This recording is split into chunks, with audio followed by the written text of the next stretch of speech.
여러분들이 잘 알고 있듯이 예수님의 공적인 삶은 겨우 3년밖에 되지 않습니다.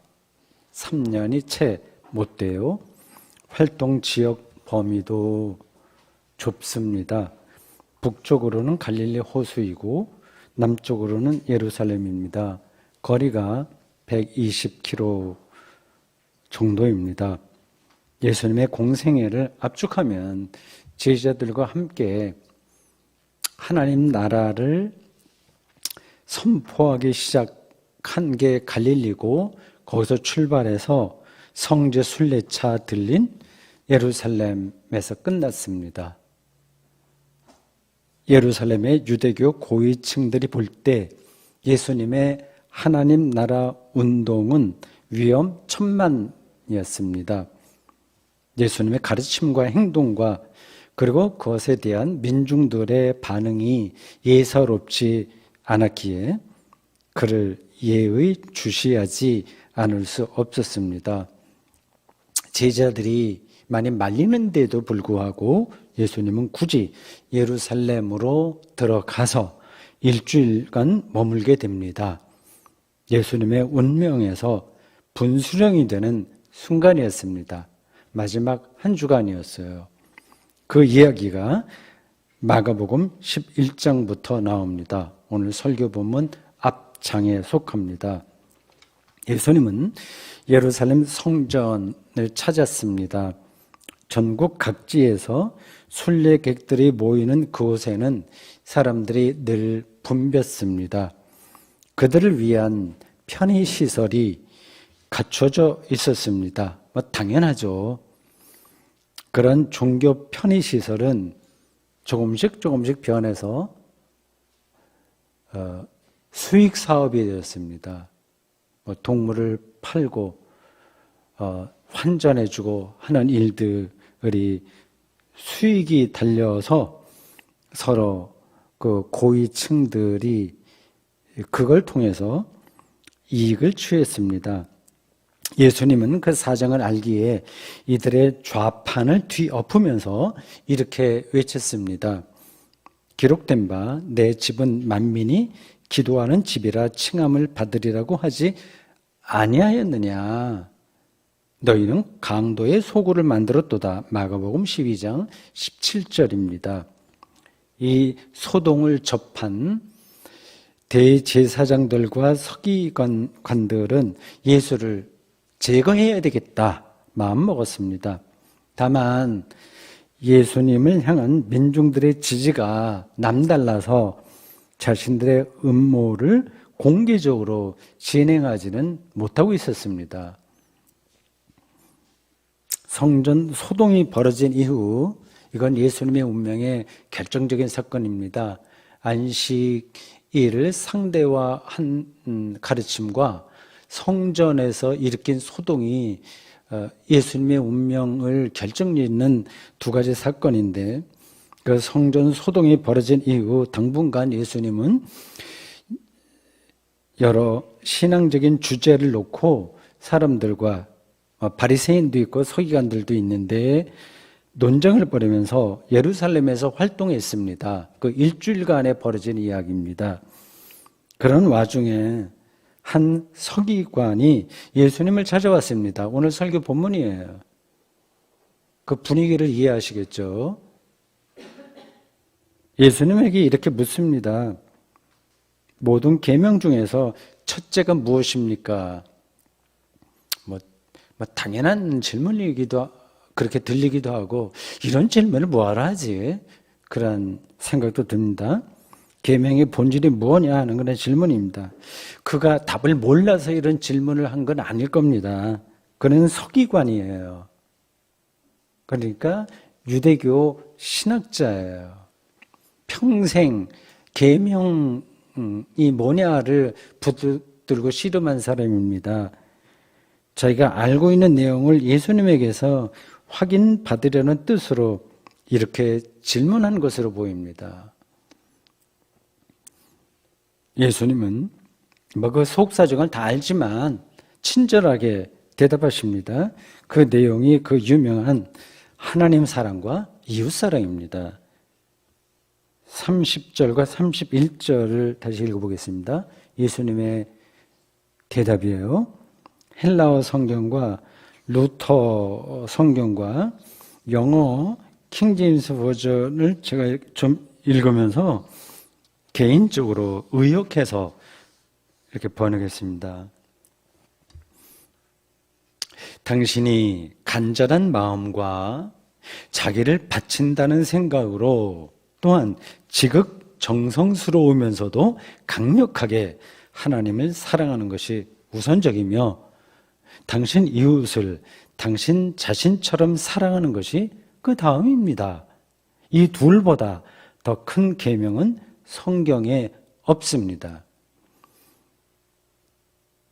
하나님 사랑에 대한 계명은 신명기 6장 4절에 나오는 내용이에요. 그 인용한 겁니다. 그 신명기 6장 4절은 쉐마 이스라엘로 시작합니다. 쉐마는 들으라라는 뜻이에요. 그래서 유대인들 중에 경건한 사람들은 매일 아침 이 구절을 암송했습니다. 쉐마 이스라엘 밑으로 몇 가지가 나옵니다. 거기에 하나님 사랑이 나와요. 이웃 사랑에 대한 계명은 레위기 19장 18절에 나옵니다. 예수님의 설명을 듣고 이 유대교 신학자는 맞장구를 쳤습니다. 거의 비슷한 이야기를 반복합니다. 세부적인 표현에서 약간 차이가 납니다. 이 유대교 신학자의 표현이 더 적극적입니다. 33절을 우리 성경 그대로 읽어보겠습니다. 또 마음을 다하고 지혜를 다하고 힘을 다하여 하나님을 사랑하는 것과 또 이웃을 자기 자신과 같이 사랑하는 것이 전체로 드리는 모든 번제물과 기타 제물보다 나으니이다. 거의 동어반복처럼 들리죠? 약간의 차이만 있어요. 유대교 신학자는 이웃 사랑에 관한 항목에서 전체로 드리는 모든 번제물과 기타 제물이라는 표현을 보충했어요. 번제물은 유대교의 전통 제사를 가리킵니다. 하나님 앞에서는 세련된 이런 번제물을 드리는 종교 의식보다 이웃 사랑이 더 중요하다는 뜻으로 이 유대교 신학자가 말한 거예요. 아주 기특하게 예수님이 생각하셨겠죠. 그래서 이 율법학자를 다음과 같이 칭찬합니다. 네가 하나님의 나라에서 멀지 않도다.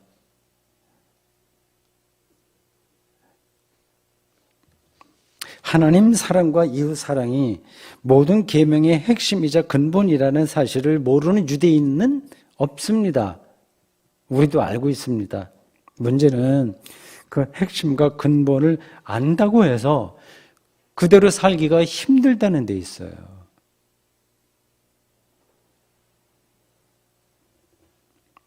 거짓말하지 말라라고 하는 말을 유치원 때부터 계속 귀가 따갑게 듣지 않았습니까? 대다수 사람들은 알게 모르게 거짓말하면서 삽니다. 장사하는 사람이 믿고 파는 겁니다라는 말은 다 거짓말이겠죠? 살다 보면 선의의 거짓말을 할 때도 있습니다. 부모가 자식에게 그렇게 말할 때도 있고 자식이 또 그렇게 부모에게 선의로 거짓말할 때도 있습니다. 그래서 저 사람의 말이 진실인지 아닌지 분간하기 어려울 때가 너무 많습니다. 이 세상에서는 정말 그렇습니다. 정치인들의 말은 어느 정도 믿어야 될지 정말 감이 안 잡힙니다. 어떻게 사는 게 옳은지, 거짓말 해야 되는지 말아야 되는지 등등등등 그걸 우리가 아는 대로만 세상에 돌아가는 게 아니라서 방향을 잡기가 힘들어요. 이럴 때는 근본으로 돌아갈 수밖에 없습니다. 근본으로 돌아가는 거예요. 삶의 군더더기를 빼버리고 이렇게 살이 이제 너무 많은 거죠. 군더더기. 비대해지는 것처럼 군더더기를 빼고 삶의 근본만 붙드는 겁니다. 내가 어디서 와서 이제 어디로 가는 거지? 내가 왜 살지? 우주가 얼마나 크지? 곧 죽음이 올 텐데 죽음 다음에 실제로 어떤 일이 나에게 벌어지는 거지? 그런 등등의 근본적인 질문을 하는 겁니다. 하나님 사랑과 이웃 사랑도 삶의 근본으로 돌아가라는 강력한 메시지입니다. 그런 근본을 붙들지 않으면요, 삶의 왜곡과 변질을 피할 수가 없어요. 마음이 착하다고 해서 되는 게 아닙니다. 유대인들은 오랫동안 하나님 사랑과 이웃 사랑을, 이게 모든 계명이 첫째 되는 건데, 핵심인데 실천하려고 최선을 다했습니다. 아주 특별한 민족이에요. 그 유대 민족에서 예수 그리스도가 오셨다고 하는 것은 당연한 겁니다. 특별한 역사가 그들에게 있었습니다. 하나님 사랑과 이웃 사랑을 실천하려는 내용이 토라라고 불리는 모세오경에 기록되어 있습니다. 그 내용이 아주 광범위하고 세부적입니다. 오늘날 문명 국가에서 통용되는 헌법과 법률의 총체라고 할 수 있습니다. 모세오경은 바로 헌법과 유대교에서 법률입니다. 그게 토라예요. 예를 들자면 우리 집 소가 이웃집 밭에 들어가서 농작물을 다 망가뜨렸다. 밟아서 배추밭 망가뜨리고 밀밭 망가뜨렸다. 이럴 때 어떻게 배상해야 되느냐 하는 문제도 다 세세하게 나옵니다. 성폭력이 발생했을 때 어떤 방식으로 처리해야 되는지도 자세하게 나옵니다.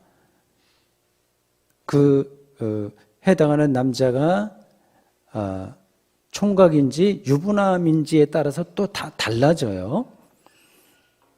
그런 세부 사항에 매달리다 보니 정작 하나님 사랑과 이웃 사랑은 관념으로 떨어지고 말았습니다.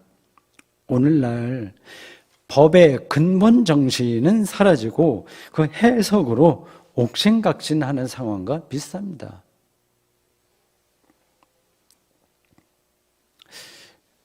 유대교의 제사의식은 아주 정교합니다. 이게 하나님을 사랑하려고 하는 유대인들의 그 영성이 하나의 의식으로 자리를 잡은 거거든요. 제사를 드리는 성소는 어떻게 만들어야 되는지 거리, 크기 이거 다 세세하게 규정되어 있습니다. 제사장 복장은 어떻게 만들어야 되는지, 색깔이 어떤지, 희생 제물의 상태는 어떻게 깨끗해야 되는지가 아주 세부적으로 나옵니다. 오늘 우리의 눈에 이상하게 보일 정도로 꼼꼼하게 규정되었습니다. 좀 구체적으로 성경 본문을 짚어드리면 이렇습니다.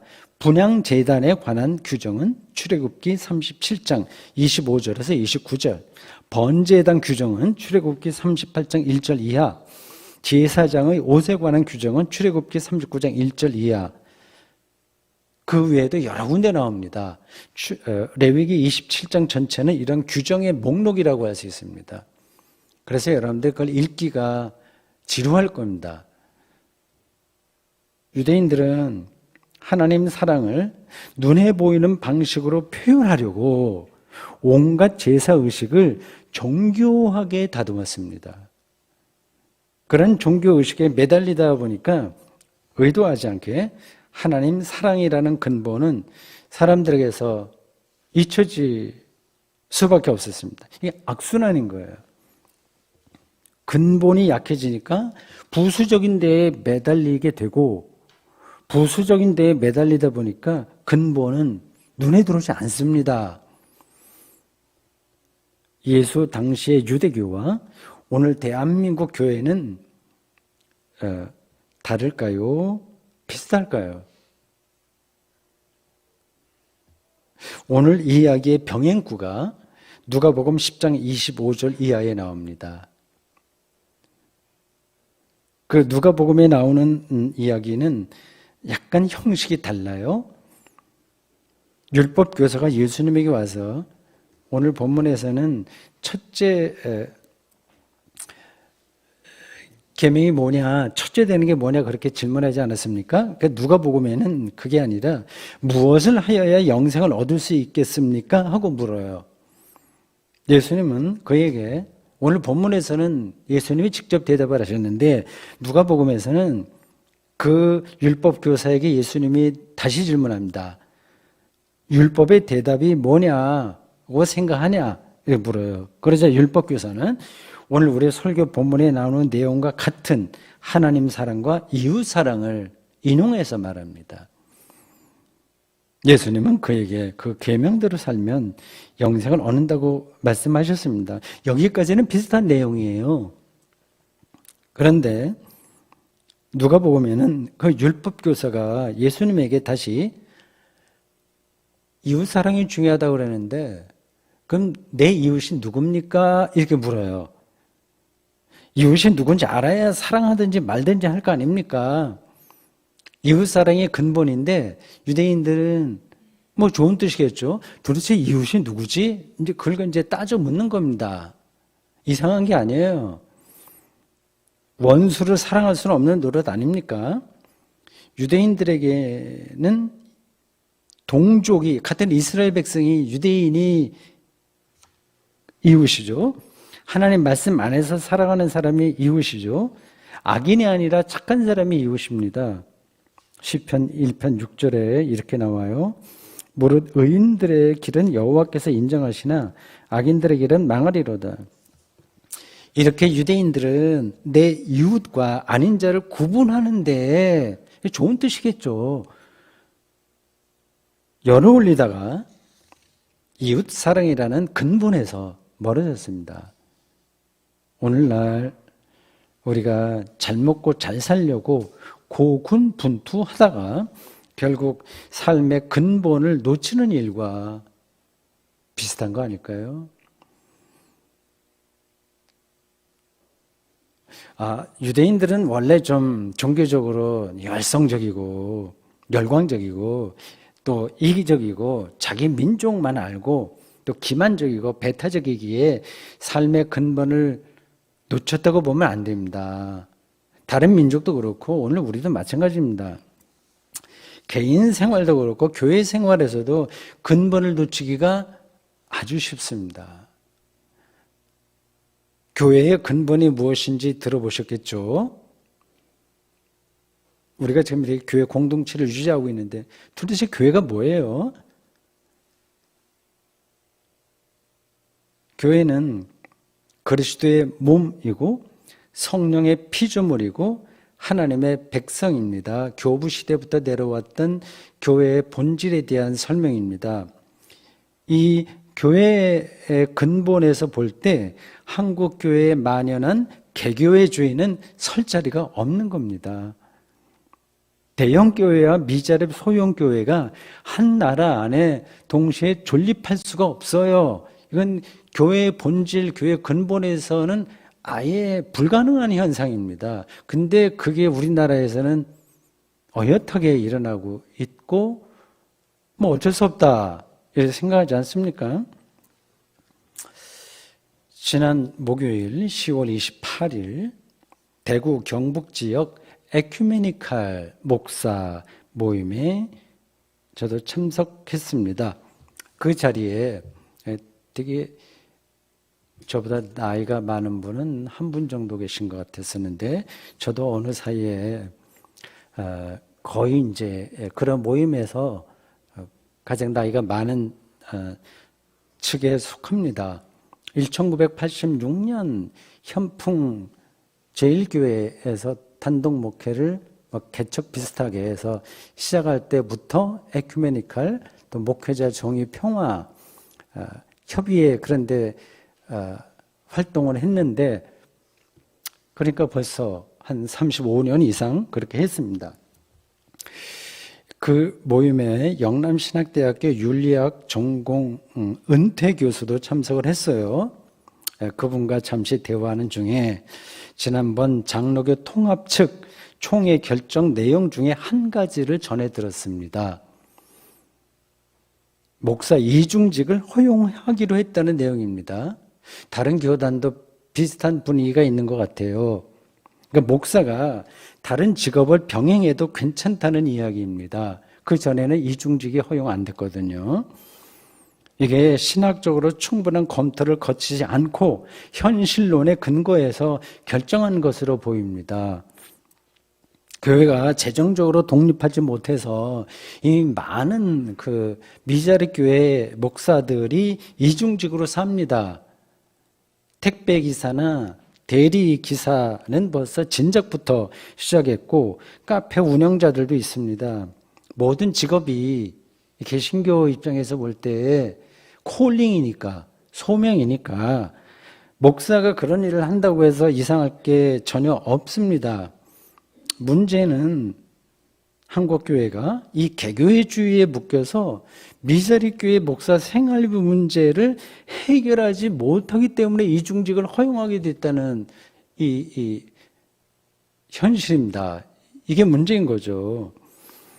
장로교 통합교회에 속한 지난 모임에 제일 많은 목사들이 통합 측입니다. 건강한 교단이에요. 그래서 그런 일에 에큐메니칼 모임에서도 가장 적극적으로 참석합니다. 기장도 있고 등등 여러 교단들이 있습니다. 장로교 통합총회에 속한 전체 교회가 마음만 먹는다면 이 문제는 얼마든지 해결할 수 있는 겁니다. 쉽게 해결할 수 있습니다. 그렇게 하지 못하는 이유는 미자립 교회의 문제를 남의 일로 생각한다는 겁니다. 우리하고는 상관없으니까 조금 구제한다는 생각으로 도와주는 거지 내 문제를 생각을 안 하는 거예요. 그러니 이게 어떻게 해결이 되겠습니까?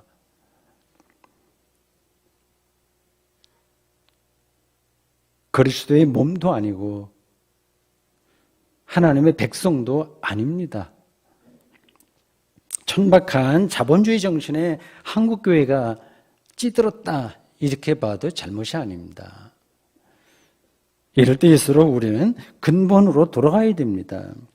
교회 생활에서도 그렇고요. 일상생활에서도 그렇듯이 세월이 흐르면서 끼었던 군더더기를 매 순간 조금씩이라도 걷어내야 됩니다. 그럴 때 영혼의 성숙이 일어나고요. 그냥 현실에 안주하게 되면 영혼의 성숙과는 거리가 멀 수밖에 없어요. 억지로 안 됩니다.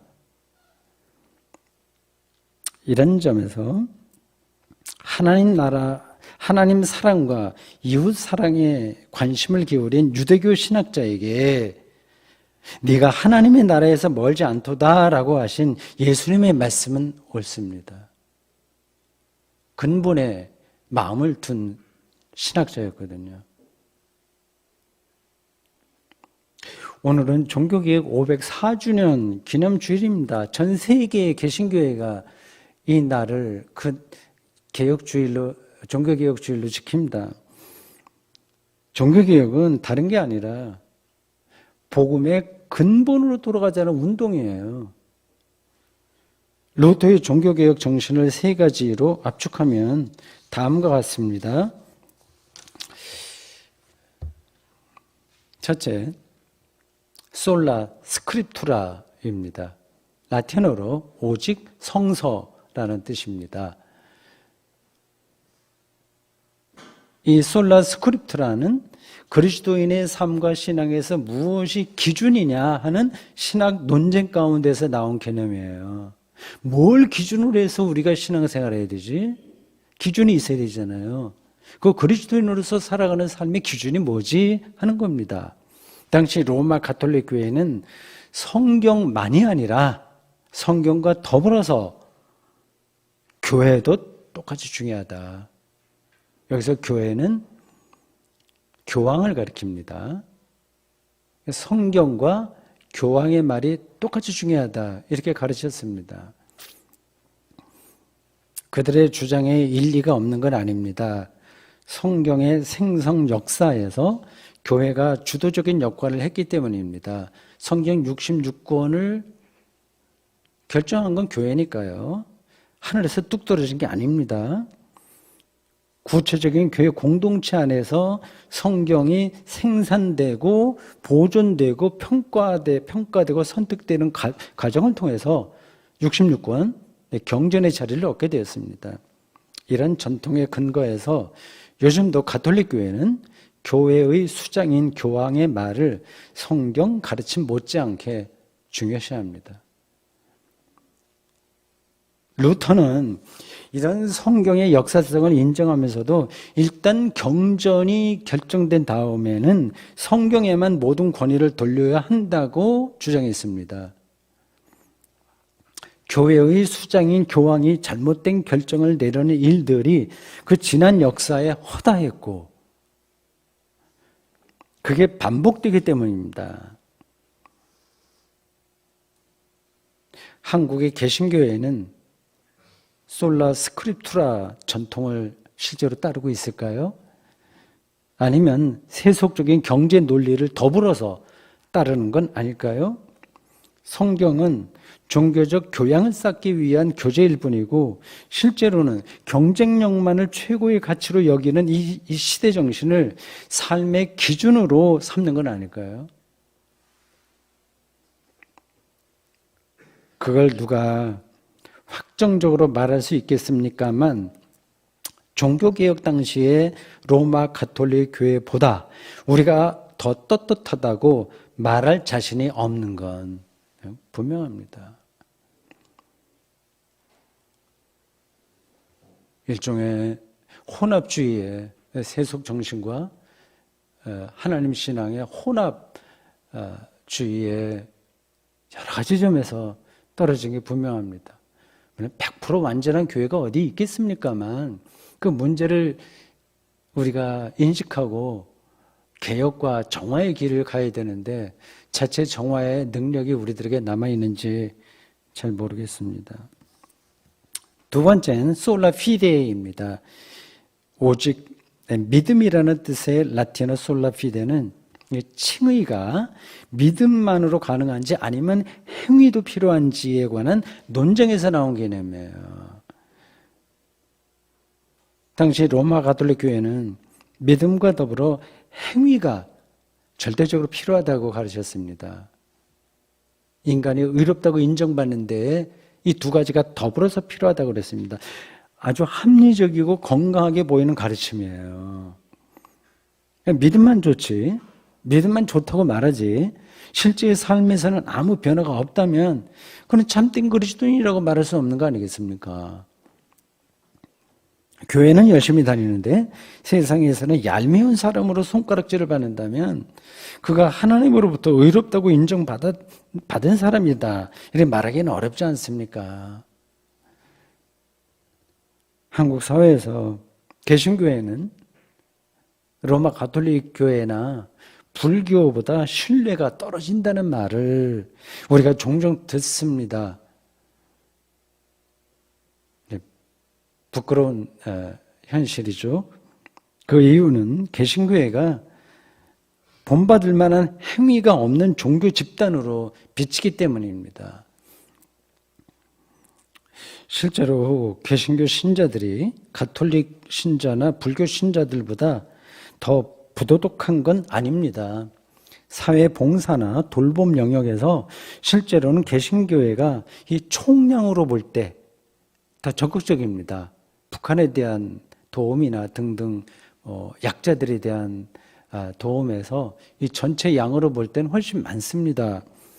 그런데도 한국 사회에서 개신교회를 불편하게 받아들이는 이유는 일부 대형 개신교회의 반사회적이고 비상식적인 행태에 있습니다. 태극기 무대에도 한국교회가 상당히 연루되어 있고 등등등등 제가 설명하지 않는 일에 아주 확 드러나니까 예수 믿는 사람들이 저 정도 수준이구나 이런 소리를 듣는 겁니다. 이런 점에서는 칭의가 하나님부터 의롭다고 인정받는 게 믿음만이 아니라 행위도 필요하다는 주장에 설득력이 있어요. 그러나 루터는 하나님의 칭의를 절대적인 사건으로 보았기 때문에 인간의 착한 행위가 거기에 영향을 끼치지 못한다고 주장한 겁니다. 그 차이 이해하시겠죠? 오직 믿음으로만 우리는 하나님에게서 인정받는다고 말입니다. 비유적으로 이렇게 말할 수 있어요. 착한 사람만 이 가을 햇살을 받고 악한 사람은 못 받는 게 아니지 않습니까? 거기에 햇살 쪽으로 가기만 하면 착하냐 아니냐 상관없이 다 받잖아요. 좋은 일을 많이 한 사람만 맑은 공기로 호흡할 수 있는 게 아니지 않습니까? 저는 하나님의 의라는 절대적인 사건에서 오직 믿음뿐이라는 루터의 생각이 옳다고 봅니다. 다만 그가 말하는 이 솔라 피데의 개념에는 그냥 추상적이고 관념적인 거에 떨어지지 않고 이미 행위까지 포함된다는 사실만은 분명해야 됩니다. 셋째, 솔라 그라티아입니다. 오직 은총이라는 뜻의 라틴어 솔라 그라티아는 이 세 가지 중에서 가장 핵심적입니다. 루터는 인간 구원이 하나님의 은총으로 주어질 뿐이지 우리 업적에 대한 보상은 아니라고 본 거예요. 우리 업적에 대한 보상으로 구원이 주어지는 게 아니라 하나님의 은총이다. 그 관점입니다. 반면에 당시 가톨릭 교회는 교인들에게 하나님의 은총에만 의지하면 안 되고 거기에 상응한 업적이 있어야 된다고 가르쳤습니다. 구원받을 만한 업적을 요구한 겁니다.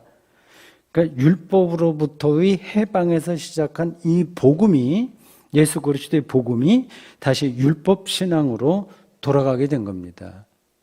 그걸 루터가 반대한 거죠. 오늘날 한국교회가 복음이라는 말을 쏟아내면서도 그 내면에는 율법주의가 팽배합니다. 아는 분들은 다 아실 거예요. 그걸 뭐 여기서 더 구구절절히 설명하겠습니까? 인간에겐 율법 지향적인 요소가 또 많이 있어요. 그렇게 인정받아야 좋습니다. 학교에서도 학생들이 좋은 점수 받아서 그 상을 받는 거 좋아하지 않습니까? 그게 다 율법적인 거예요. 나쁜 게 아니에요. 복음에 철저하게 산다는 게 쉬운 게 아닙니다. 한 가지만 말씀드리면 교회 생활에서요. 목사들도 목회 업적을 인정받아야 됩니다. 그 업적에 떨어지는 목사는 회사 경영 실적을 올리지 못한 CEO가 이사회에서 사퇴 압력을 받듯이 당회에서 사퇴 압력을 받습니다. 그래서 목사들은 방법이 어쨌든 목회 업적을 쌓으려고 안간힘을 씁니다. 업적이 돼봐야 뭐 다 알잖아요. 교회 키우는 거죠. 그렇게 교회를 부흥시킨 목사는 무조건 인정받습니다. 무조건, 거의 그렇습니다. 노회와 총회의 교회 정치에서도 막강한 실력을 과시합니다. 교회를 키우면 재정적인 능력도 있으니까 노회나 총회에서 하는 일 재정적으로 지원하잖아요. 그럼 그런 사람들이 발언권이 강해질 수밖에 없는 겁니다. 그렇게 교회를 키운 목사는 한마디로 말해서 못할 게 없는 거예요. 개신교의 교황이나 마찬가지입니다. 한국교회가 다시 종교개혁 정신으로 돌아갈 수 있을지 저는 잘 모르겠습니다. 하나님이 한국교회를 사랑하신다면 우리가 모르는 방식과 모르는 순간에 그런 기회를 주시지 않겠습니까?